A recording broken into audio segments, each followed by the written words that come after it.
syndicated columnist, and lawyer, and author, Ann Coulter. Welcome to the show, Ann. Hello, Carrie. How are you? I'm doing great. And you know what? I wanted to have you on the show after hearing the interview that you had with Jillian Barberie about the Jeffrey Epstein case, because you were absolutely fabulous. Because I remember that you've been on the Jeffrey Epstein case since the very beginning. You were on top of it, like just sounding like a clarion, saying, "Come on, guys, cover it," and just only a few people were covering it. And now you have kind of like an "I told you so" moment. Amazing. Yes, sort of. Although I can't figure out why exactly they are covering it 13 years too late. Yeah, I was screaming from the rooftops about this case. Seems like a pretty big case to me in Palm Beach. Basically, everything we know today about Jeffrey Epstein, we knew then, thanks to the hard work of the chief of police of Palm Beach, Mike Ryder. He's a total hero in this story, and there aren't a lot of heroes in this story, but the chief of police, along with his officers, they were absolutely relentless. They were being followed by Epstein's investigators. Their garbage was being gone through.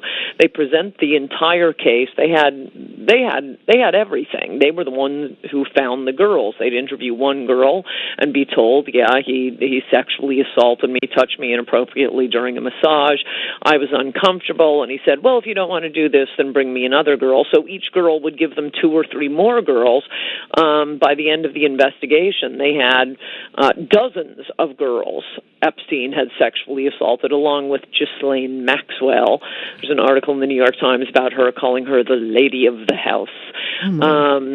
And she is alleged to have participated in these sexual assaults in addition to recruiting the girls from spas and clubs, or one particular club in town, until they were thrown out, Mar-a-Lago.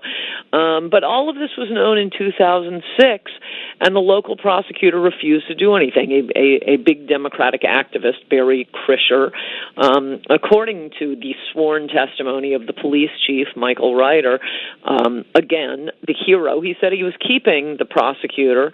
They're called state attorneys in Florida. This was the state attorney, Barry Krischer, who spent 3 years going after Rush Limbaugh for back pain medication. Rush was already in rehab, but, he thought he could make a big name for himself in Democratic Party circles by tormenting Rush for 3 years. So anyway, police chiefs, and when they have a huge investigation like this, it went on for 11 months, they're working with the prosecutor to get subpoenas to tell them what's going on. You don't just, spring this sort of thing on the prosecutor.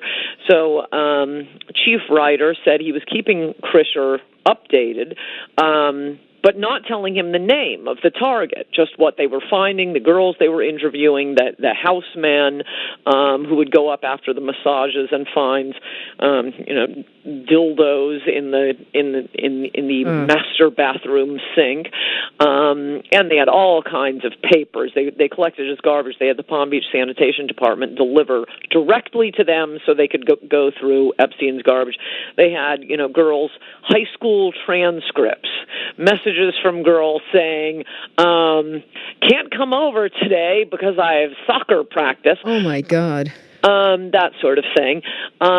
And as he's telling the prosecutor, Barry Krischer, about this, Krischer is saying, "This is someone we absolutely have to stop." He's very enthusiastic, writing out the subpoenas. As soon as he finds out it's Jeffrey Epstein, suddenly the chief of police testified, his attitude completely changed, and he absolutely would not do anything, would not issue any more subpoenas, would not return the chief of police's phone calls. And in a very unusual move, in order to bury the case, instead of just charging Epstein, again, everything we know now, we knew then, thanks to the Palm Beach Police Department. Only minor and really not particularly important details have been added to the story. So why doesn't the prosecutor just charge Epstein? No, he takes it to a grand jury so he can bury the case, but not take responsibility for it. Somehow, whatever case Barry Krischer presented to the grand jury doesn't seem to involve really any of the things I've just run through in the last 30 seconds, in as much as they only indicted Epstein on a single count of solicitation of prostitution. Nothing about minors, nothing about lewd and lascivious conduct with minors, much less sexual assault on minors, much less, an international, apparently, child sex trafficking ring. So that's when Alex Acosta stepped in, and at the time he was the knight in shining armor. But as we all know, thanks to relentless coverage by the mainstream media, which seems to be the only reason the media is finally covering this case. They think they have a Trump connection, and one big part of that is that his labor secretary, until last week, Alex Acosta, was the U.S. attorney who came in like the knight in shining armor. Yes, we will have the FBI investigate. We're not going to drop the ball like Barry Krischer. And okay, they did more than Barry Krischer. They at least got Epstein some jail time, only on state charges. So Acosta wasn't responsible for the ridiculous terms of Epstein's confinement. He did have to register as a sex offender. He did have to compensate his victims. But still, no press coverage. Luckily, there was any federal case at all, or, I guess the Southern District of New York's proceeding could still be going on. But the reason this was opened up a few years ago, I don't know when it was, 2010, something like that, was that this magnificent lawyer, Paul Cassells, one of the top lawyers in the country, Supreme Court clerk, Stanford Law grad, and a great long-time advocate for the victims of crime in all sorts of ways. But he was involved in pushing this law, the Crime Victims' Rights Act, with crime victims saying, we would just like as many rights as criminal defendants have. No, not even that many. Could you just tell us as the case is proceeding? And so under federal law, everything Acosta's office did was against the law. They were required to notify the victims. They were required to keep them apprised. In fact, Acosta's office was lying to the victims, claiming they were going to trial as they were banging out this secretly negotiated deal, which was under seal and the victims couldn't see.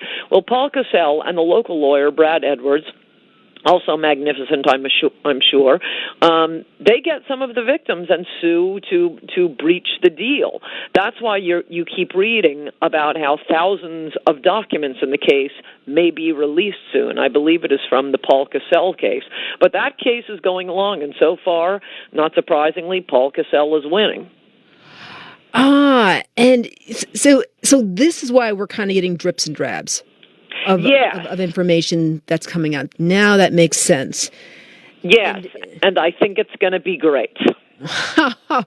And one of the things that I heard you mention that just blew my mind is the idea that there were video cameras all over this guy's house. Yes. And according to his victims, this is in some of the public filings by Paul Cassells on behalf of the victims, they were required to service Jeffrey Epstein's powerful friends, sometimes going to their hotel room, sometimes in the house, sometimes on the plane, and come back to Epstein to report on the sexual proclivities of the powerful man. Cameras, apparently, all over the planes, the rooms, that sort of thing. So it certainly looks like blackmail, extortion, at least compromising information was being gathered on all sorts of people in all sorts of walks of life. I don't think, you've probably seen in the newspapers recently all these hedge fund guys talking about where they thought Epstein got his money. Everyone has known from the beginning he did not get his money being a hedge fund manager. No, that's crazy. Something else is going on, probably something illicit, or we'd know what it is. But the idea, these hedge fund guys may be excellent with numbers, but I don't think they really have a grasp of the way the world works. Okay, so take it as purely Jeffrey Epstein is just this run-of-the-mill trader who gets fired by Bear Stearns and decides, I want to be a billionaire. I know. I'll blackmail a bunch of billionaires into having sex with underage girls, get them on camera, and shake them down. Okay, number one, there aren't that many billionaires, and there certainly aren't that many billionaires into underage sex. So you have a pretty narrow group of people. How much money are you shaking them down for? At this point, they're the billionaires. Epstein is the schlub. None of them are going to say, F you, I'm going to the police.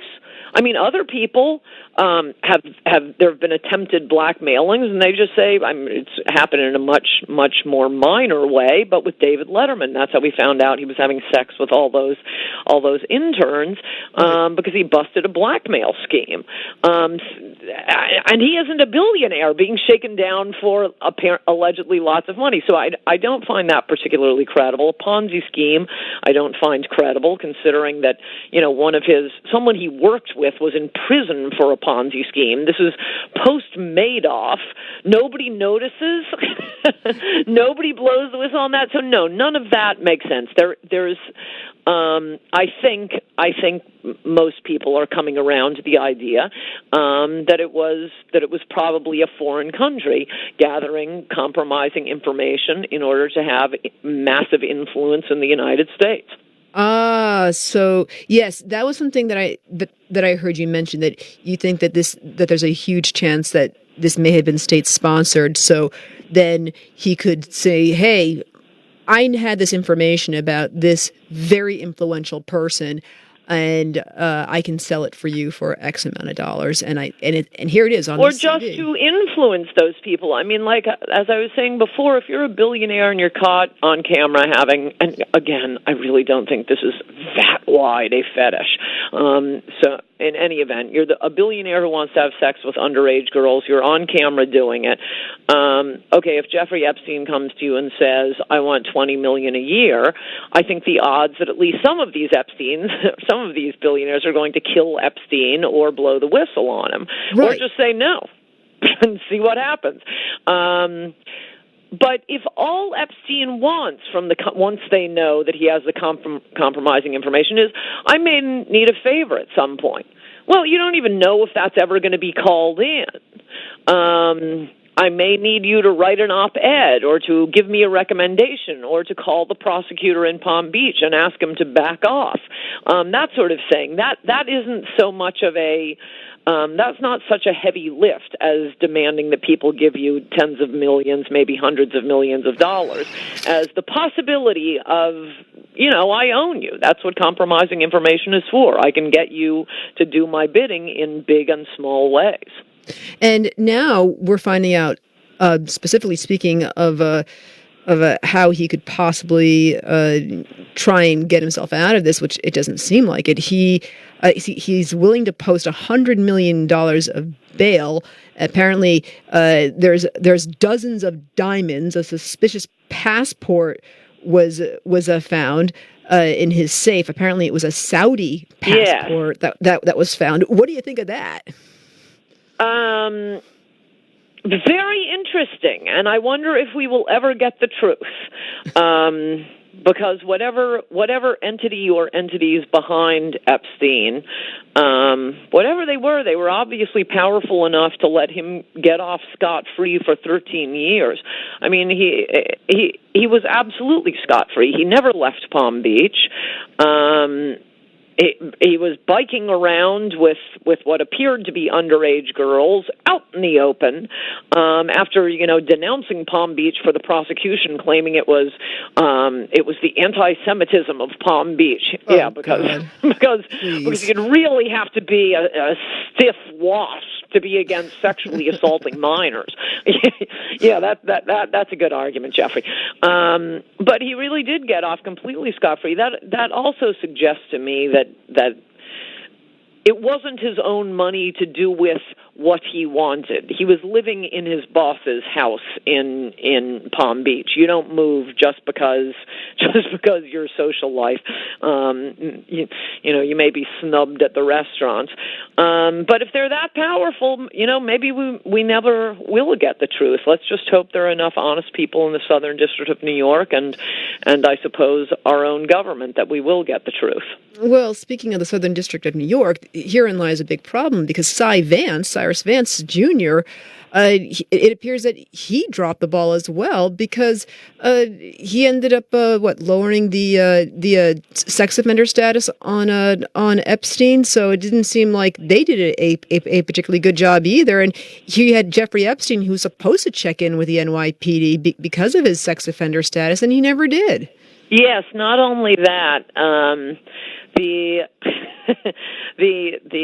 court officer, lawyer, I guess, I don't know who was supposed to check up on Jeffrey Epstein as a registered sex offender. That goes throughout the country, and he's supposed to, check in once a year or something. The requirements like being on parole. Cy Vance's office went to court and argued that Jeffrey Epstein's sexual offender status should be lowered. The judge reacted and said, "I have never heard such an argument being made by the government." So again, I think we're dealing with a powerful force, and I don't think that's, measly little Jeffrey Epstein. This is the thing that bothers me the most, Anne, is that it appears that you had a lot of powerful law enforcement types on the justice side who seemed so scared to go after this guy. And it appeared just based on the fact that apparently he gave them so much money over the years. And I mean, the way you see it, does it seem like that they apparently didn't want to go after him because of all the money that he gave, or was it because that he had maybe this whole blackmail operation going on?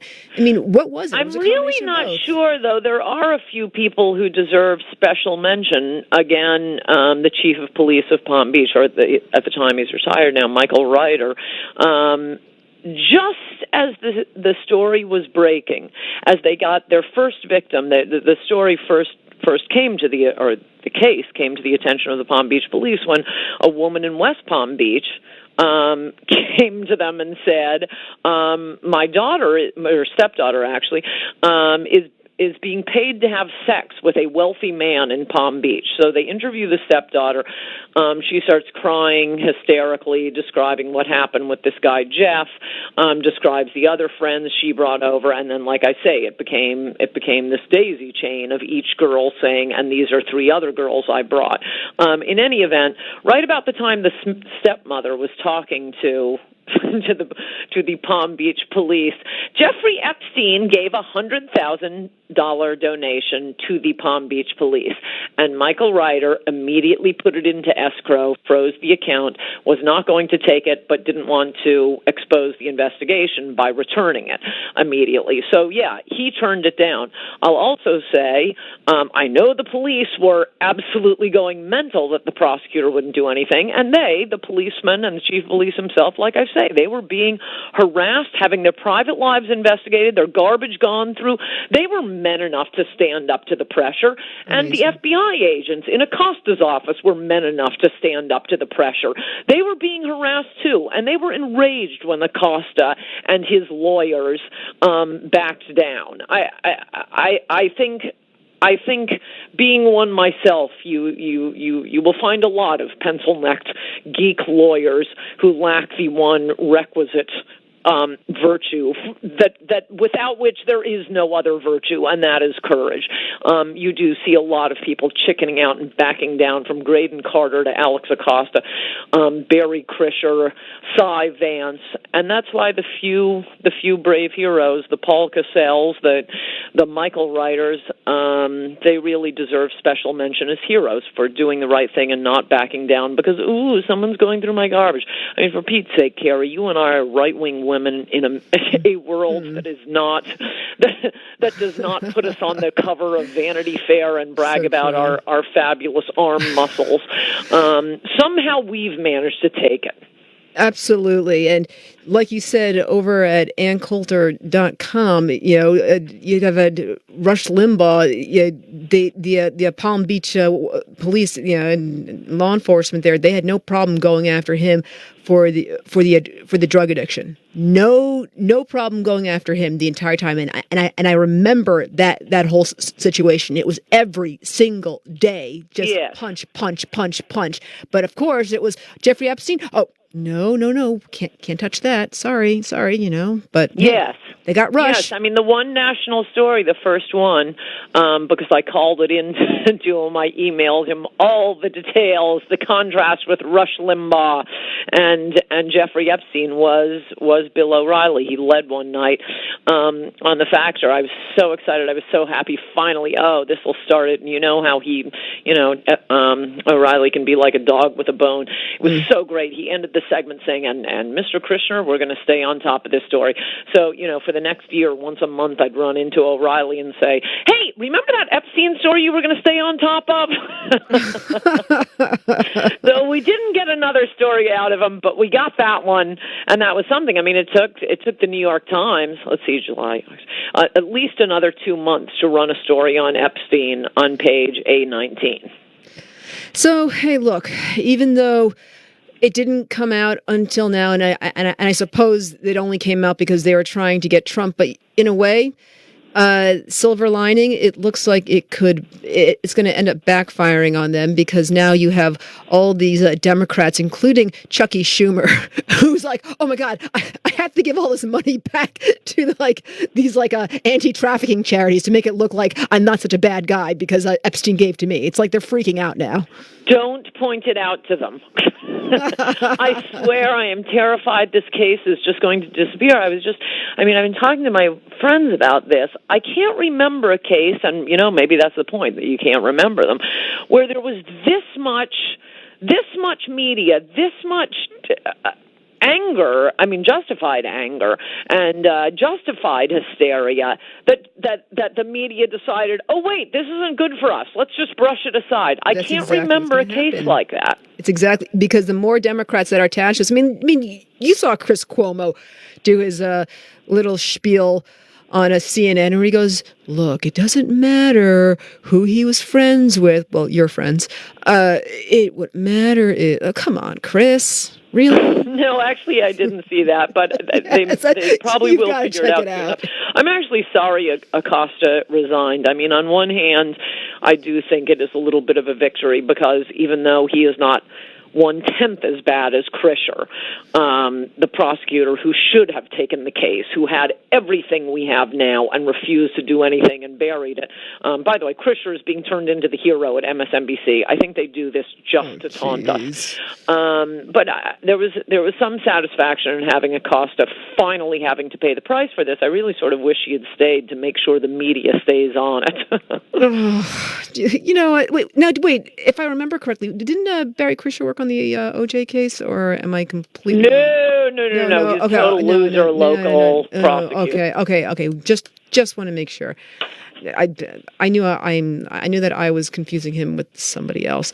All right, Ann Coulter, thank you very much for joining the David Webb Show with your huge, deep knowledge of this case and so many other things. Everyone go check out AnnCoulter.com. And of course, you can always check her out over on Twitter because she is a very prolific tweeter, and of course I am. In the middle of the night. I know. I see your tweets, and all of a sudden, they get absolutely insane in terms of the follows, in terms of the retweets. So go check her out at Ann Coulter. It's ANN, of course, Coulter. So go check her out. Ann, thanks for joining. Good to talk to you, Carrie. Bye-bye. Sure thing.